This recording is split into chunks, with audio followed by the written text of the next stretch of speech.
Salmon of knowledge, it's a salmon of knowledge, it's a salmon of knowledge, it's a salmon of knowledge, it's a salmon of knowledge, it's a salmon of knowledge podcast. Hey, salmon skims. That's right, I'm reaching out not to the salmon skins, not to the hardcore fans of Edwin Salmon of Knowledge podcast, the podcast hosted by me, your host, Edwin Salmon. I'm talking to the salmon skims, the people who maybe are listening on Spotify and have figured out, like I have, that you can change the speed of what you're listening to. So you can listen to this podcast on 1.5. So I don't know if you want to try that, if you want to do like a little experiment, I'll talk slower. I'll try and talk at 1.5 minus 1.5 speed. So then when it's sped up, it sounds normal. Because obviously, if I talk faster, could I sound like a chipmunk? So let's go for it. Hey, salmon skins. Welcome to another edition of Edwin Salmon of Knowledge podcast. You kind of have to sound a little bit drunk. That's the trick. Because if you do, because you can slow it down as well. I don't know why you'd want to slow it down. It's like sometimes when you see, well, I suppose like me, it depends on what you're looking at on YouTube and what your algorithm will suggest to you. But I listen to a lot of music videos, and I'm not talking about, let's check out Girls Just Want to Have Fun, the music video. I'm sure it's a good video. Classic ones from the 80s. That's kind of a lost art, unfortunately, the music video. I don't really think people make music videos these days that get any kind of attention.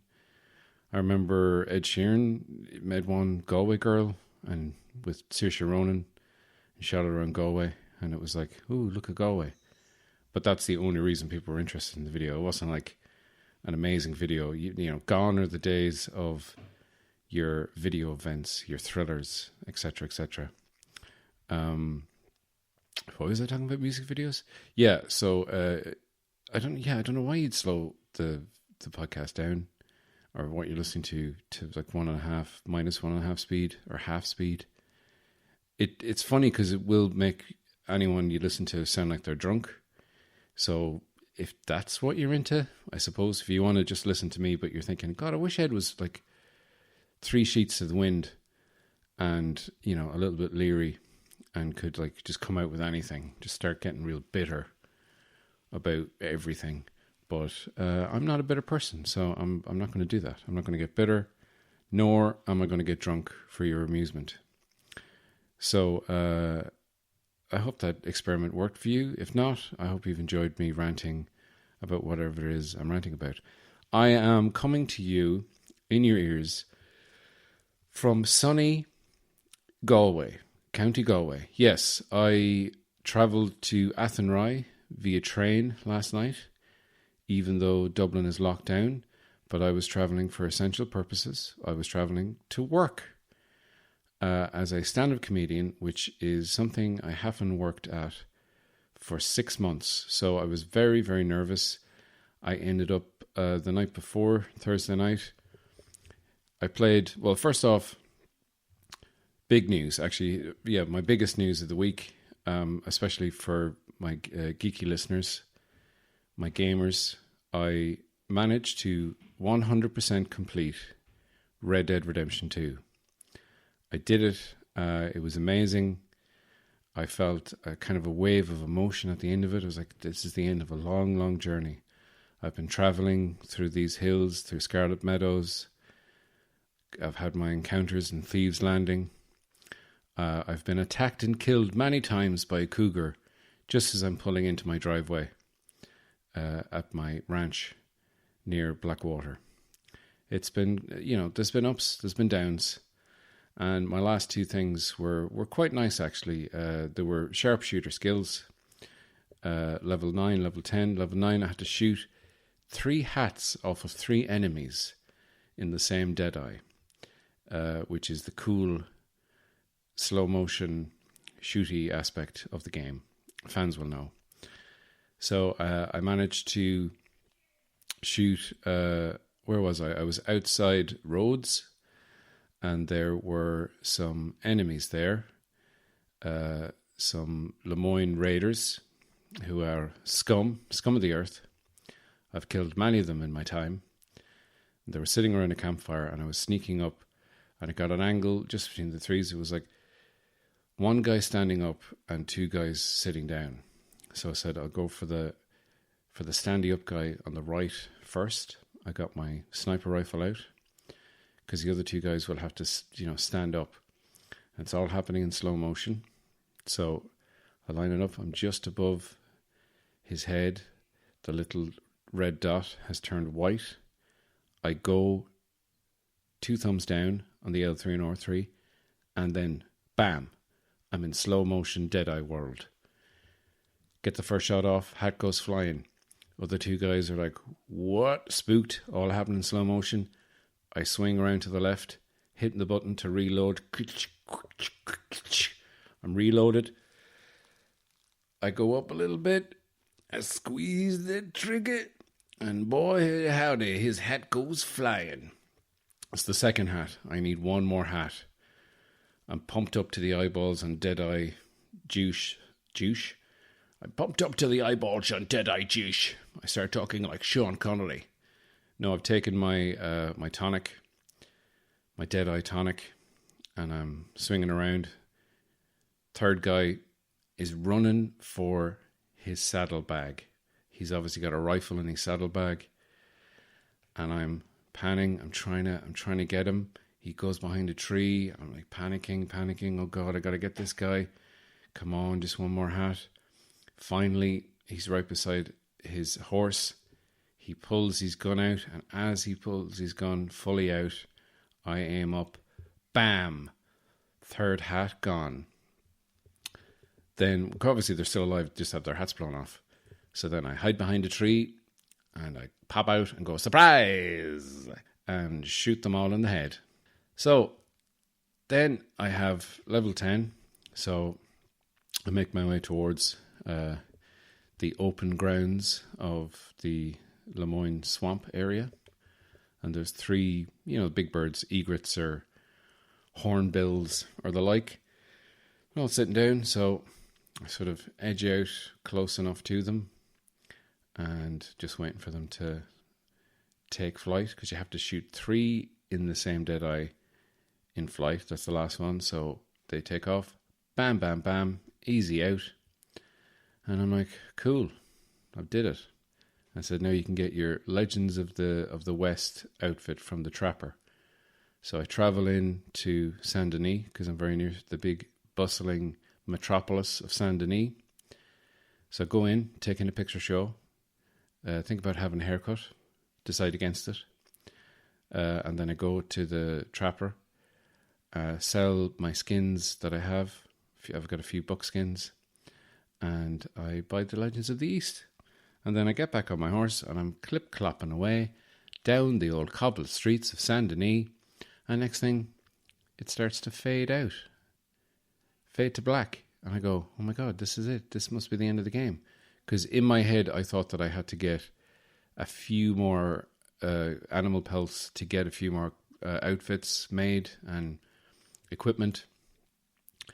Like I spent, like 3 or 4 nights, a couple hours each night, trying to go to areas where mooses would be. Is that the plural for moose? Mooses? Mooses, yeah. It sounds right. It sounds weird, but it also sounds right. So I'm just going to go for it. Yeah, couldn't get a moose anywhere, so just ended up going, oh, fuck this. I'll just try and do the hats thing, whatever.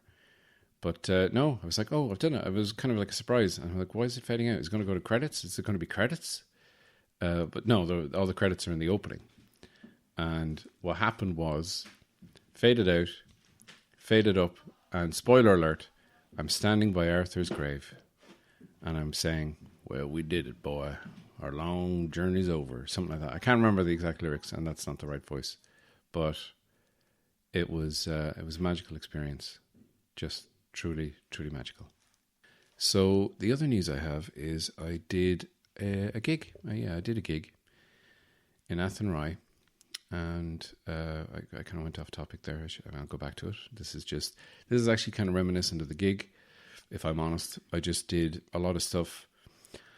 I ended up, the night before, I ended up playing a new game because I finished Red Dead Redemption. So I started playing Star Wars Fallen Jedi, and I played that for an hour, and it was nice, beautiful game, linear game. I don't have to get distracted by, it's not a sandbox game. I don't get to go traveling off to some obscure planet. I don't get to go to Tatooine and have to pick 50 rare Tatooine desert flowers, to get like 1%.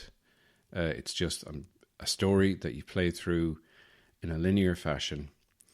I got to use a lightsaber and kill some stormtroopers, and it was good crack. And then after an hour, I was like, oh God, I got this gig tomorrow.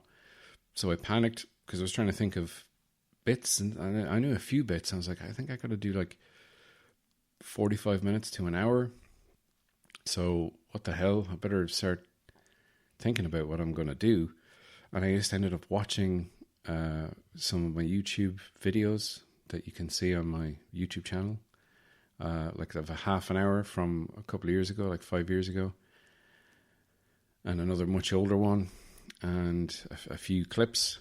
And I have another 18-minute set from just before lockdown on my laptop, which I have not released. I've not released to the relief of fans of my stand-up, if indeed there are any.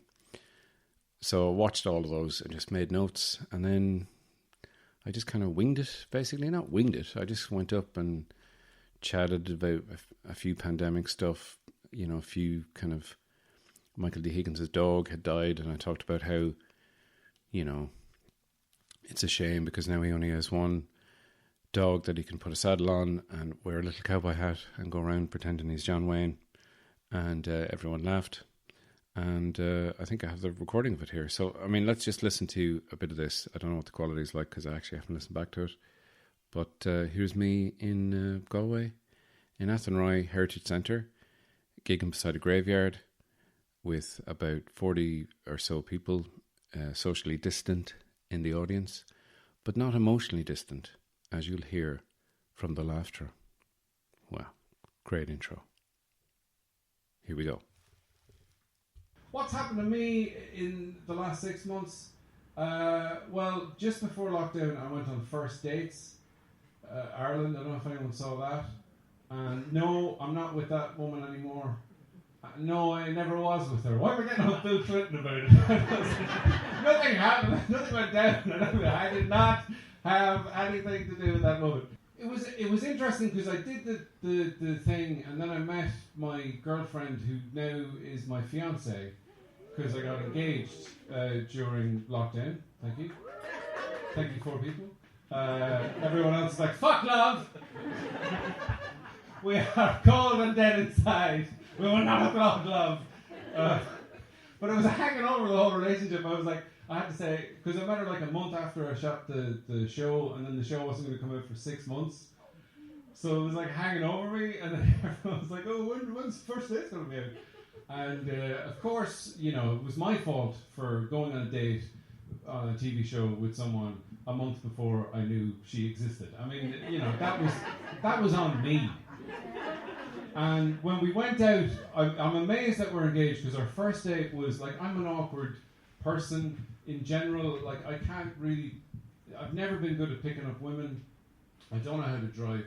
I've never been good at, that's just an aside, nothing to do with the first thing. I've never been, maybe I should have separated those, it's a bit confusing. I've never been good at it. I always do the wrong thing immediately whenever I get any positive attention from a woman at any time. Like, I was in a nightclub one time, remember those, and I was standing around, and there was a girl over there, and she looked quite nice, and she smiled over me. And I was sort of shocked, and without thinking, because I wasn't thinking, I just went. And then I thought, what the fuck are you doing? You don't wink. Winking is sleazy. Whenever I see someone winking like that, I always hear this noise.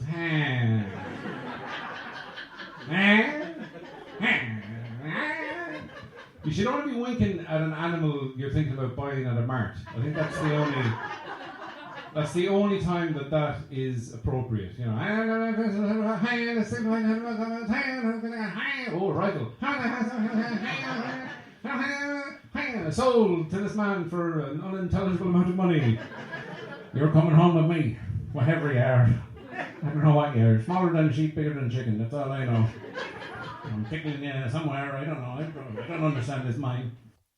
So yeah, good times had by all. It was good crack. It was weirdly, I did about 50 minutes. It was weirdly emotional at the end. And I said so.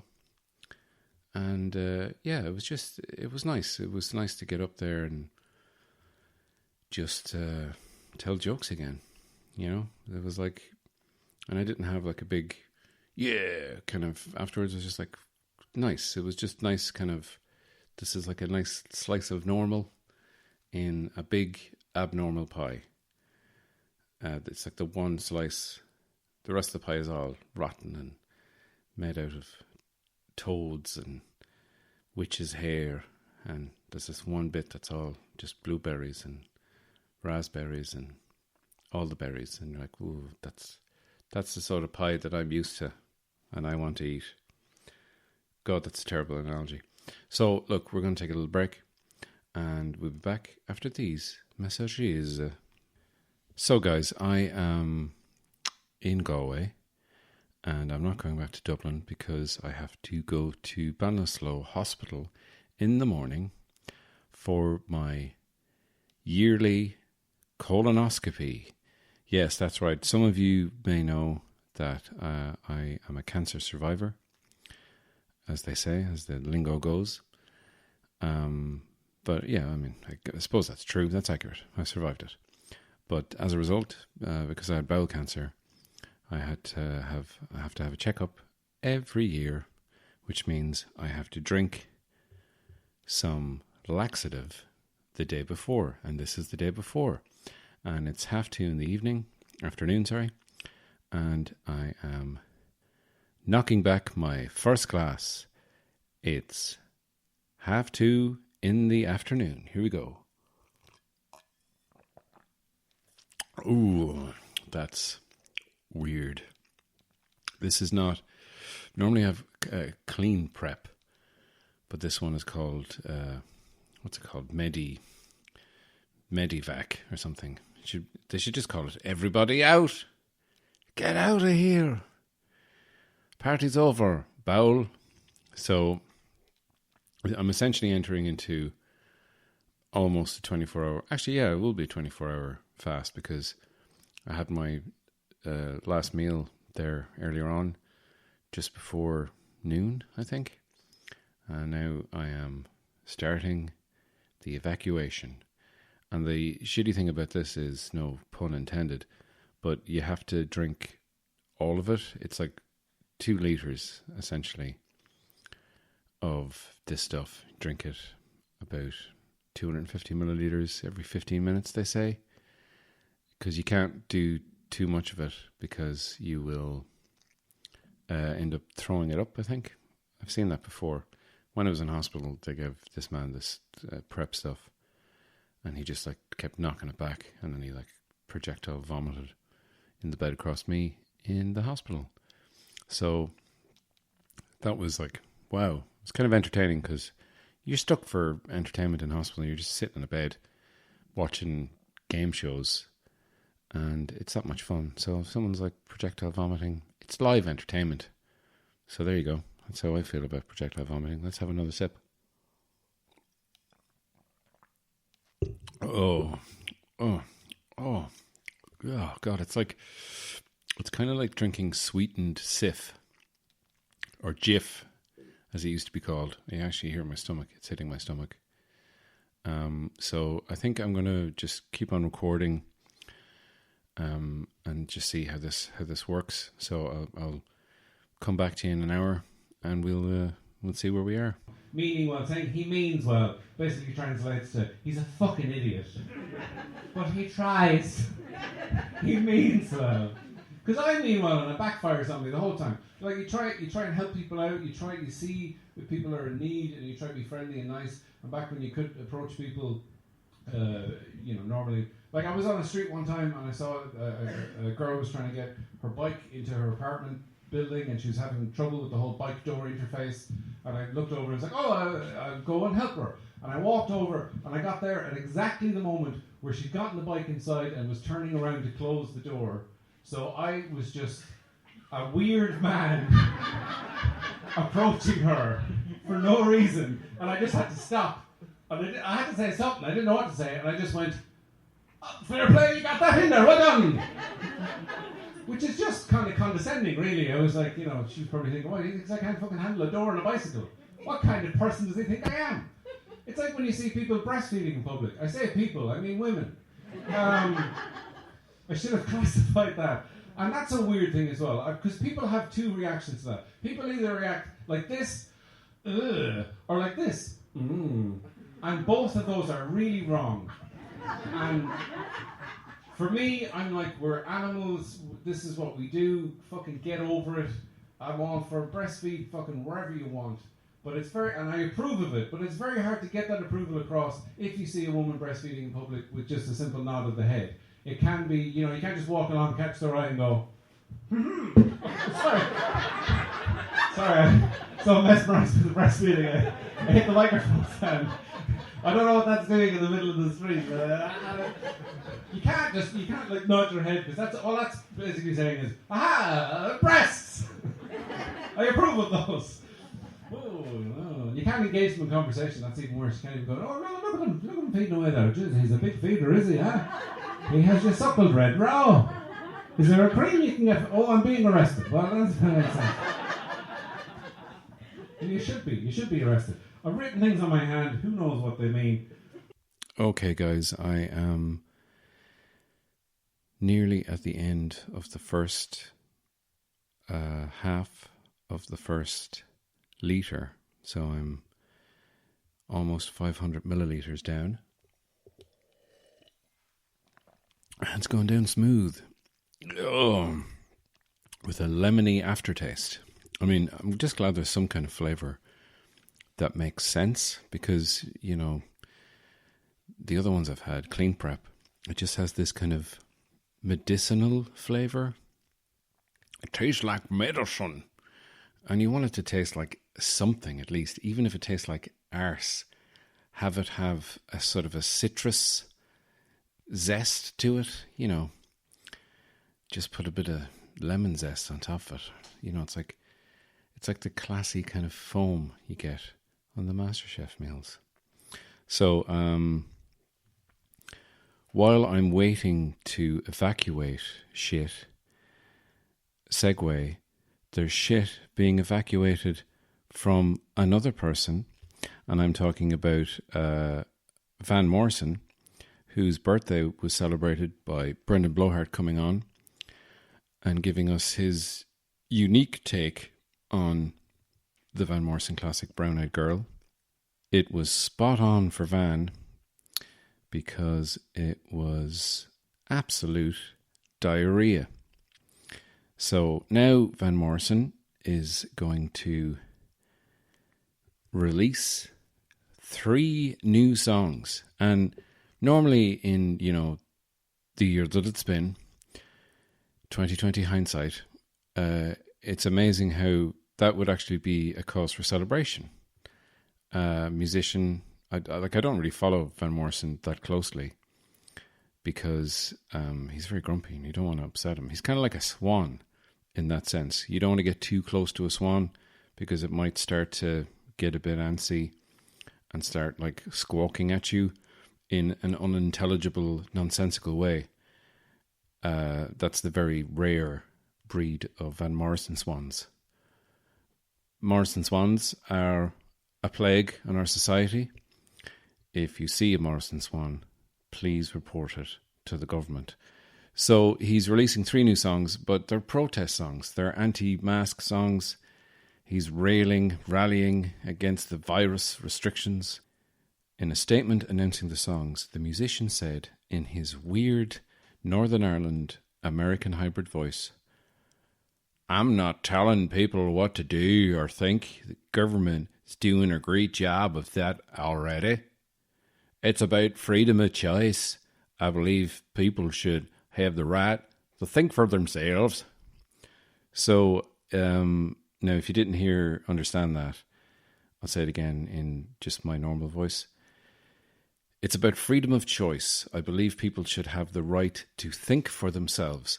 Yes, I completely think that people should think, and for themselves, and for other people as well, Van. And I think if you're a rational thinker, and if you're an empathetic person who's also thinking, and thinking from an empathetic point of view, you should just put a fucking mask on, because it doesn't really impinge on any rights. It's not about rights. It's about being sound. It's about being considerate of other people.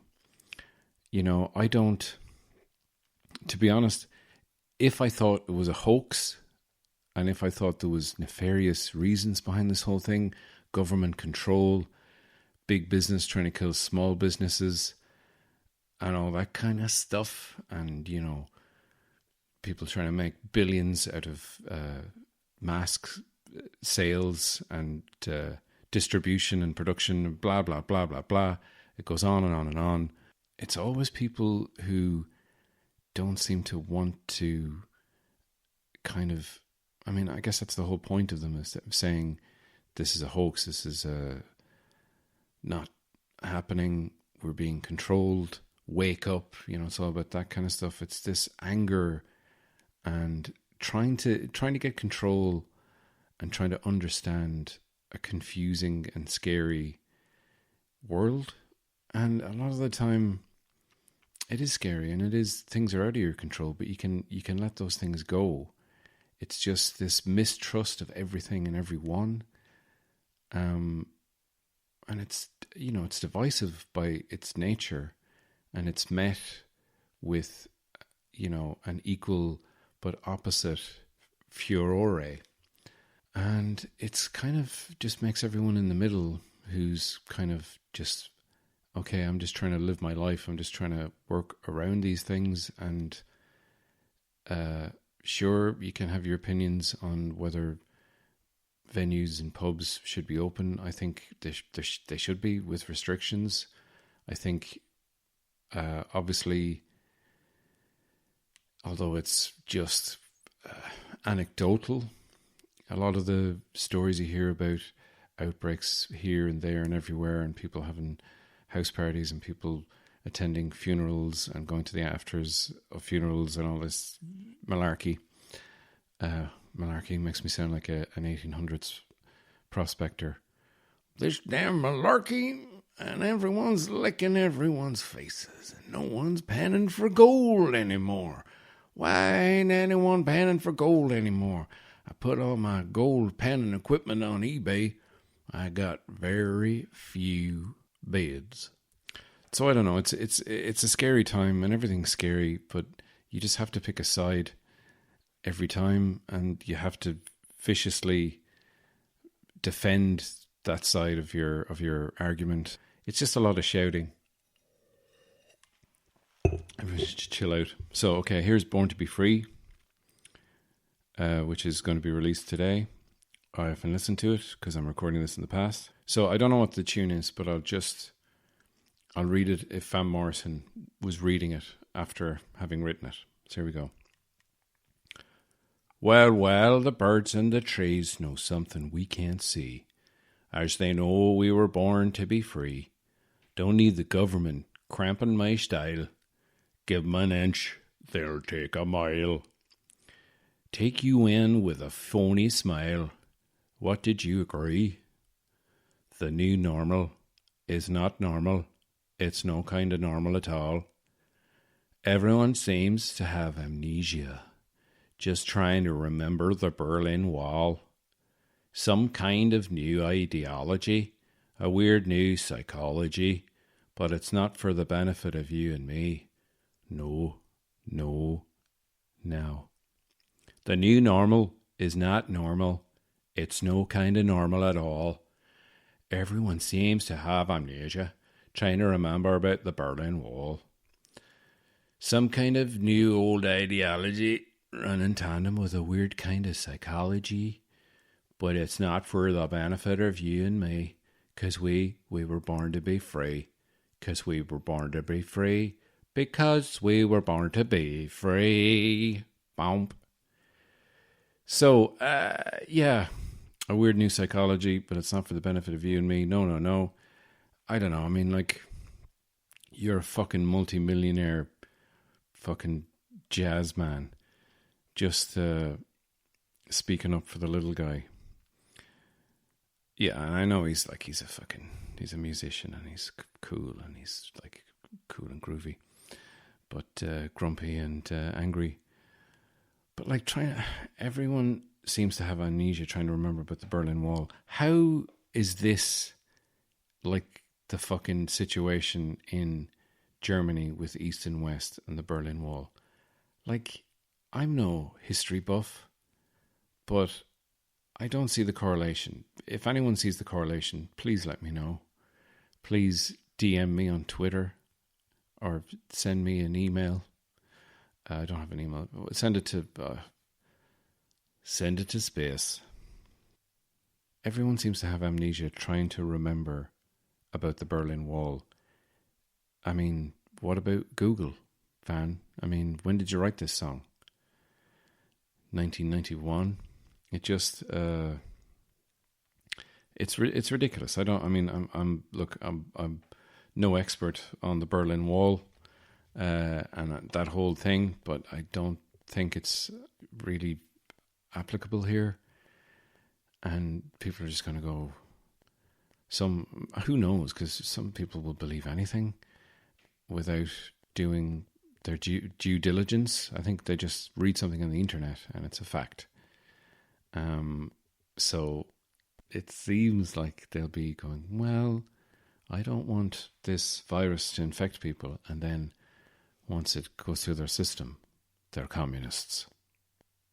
That's my new conspiracy theory, that this virus began during the Berlin Wall to obliterate the ideology of that nation and turn everyone into communists. And there's no cure for that? Oh, no. Yeah, one last thing. This pandemic has some silver linings. There have been, some sports have been curtailed. Human sports, I don't mind those. It's the animal sports that I find particularly cruel. And there's a very cruel animal sport I know it's popular in Galway, it's popular all around the world.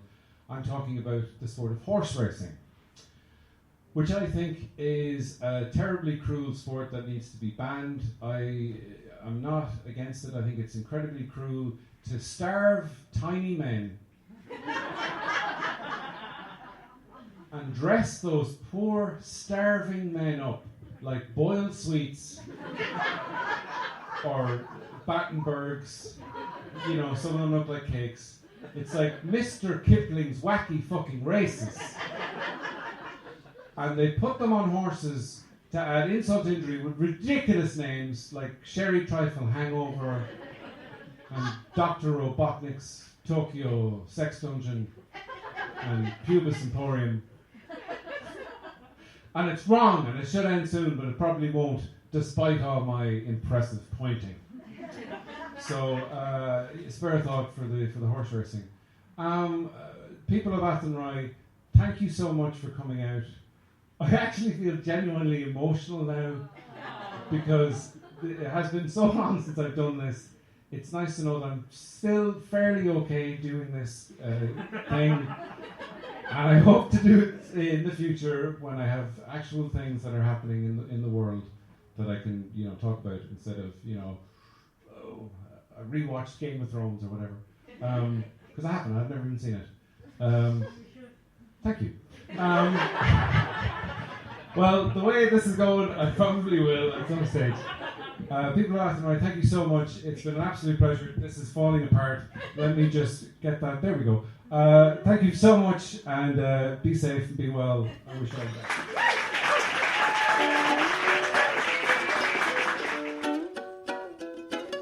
Salmon of knowledge, it's a salmon of knowledge, it's a salmon of knowledge, it's a salmon of knowledge, it's a salmon of knowledge, it's a salmon of knowledge podcast.